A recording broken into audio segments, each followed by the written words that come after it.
হাদির খুনিদের ফিরিয়ে দেওয়ার আগ পর্যন্ত ভারতের সাথে সব সম্পর্ক ছিন্ন করার আহ্বান জানান সদ্য সাবেক তথ্য উপদেষ্টা মাহফুজ আলম। এছাড়া শুক্রবার জুমার নামাজের পর দেশব্যাপী বিক্ষোভের ডাক দেন এনসিপি আহ্বায়ক নাহিদ ইসলাম। অন্যদিকে ভাঙচুর ও অগ্নিসংযোগ করা হয় প্রথম আলো, ডেইলি স্টার, ছায়ানট ও ধানমন্ডি ৩২-এ।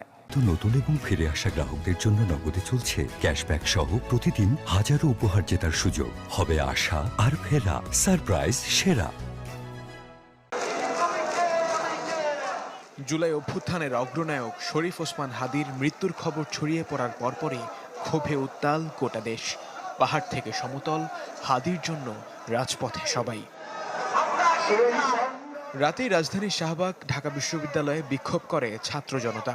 পতিত আওয়ামী লীগ ও ভারতীয় আধিপত্যবাদের ষড়যন্ত্রের বিরুদ্ধে স্লোগান দেন জুলাইয়ের সম্মুখ সারির যোদ্ধারা। ব্যর্থতার দায় নিয়ে অবিলম্বে স্বরাষ্ট্র উপদেষ্টার পদত্যাগের দাবি জানান তারা। যার কাছে মানুষের জীবনের মূল্য নাই, যার কাছে পেঁয়াজ বেশি ভাজা, দাম বেশি, সে অপদার্থ অথবা স্বরাষ্ট্র উপদেষ্টাকে আজকে রাতের মধ্যেই পদত্যাগ করতে হবে। ছাত্র জনতার সাথে এক কাতারে সামিল জুলাই অভ্যুত্থানের নেতা নাহিদ, আসিফ, মাহফুজরাও। শুক্রবার জুমার নামাজের পর দেশব্যাপী বিক্ষোভের ডাক দেন তারা।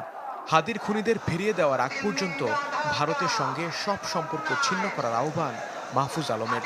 সকলের প্রতি আহ্বান থাকবে, যার যার জায়গা থেকে আমরা দায়িত্বশীলভাবে গণতান্ত্রিকভাবে আন্দোলন চালিয়ে যাব। যারা এই আন্দোলন এবং জনগণের ক্ষোভকে ব্যবহার করে আন্দোলন বিপথে নেওয়ার চেষ্টা করবে, তাদের প্রতি আপনারা সতর্ক থাকবেন। এখানে ভারতের ইস্টাবলিশমেন্টকে আমরা কোয়েশ্চেন করেছি। ভারতের সুযোগ ছিল, বারবার আমরা বলেছি এই দেশের জুলাইকে আপনারা স্বীকার করুন। এই দেশের তরুণ সমাজের সাথে আপনারা আর খেল তামাশা দেখায়েন না।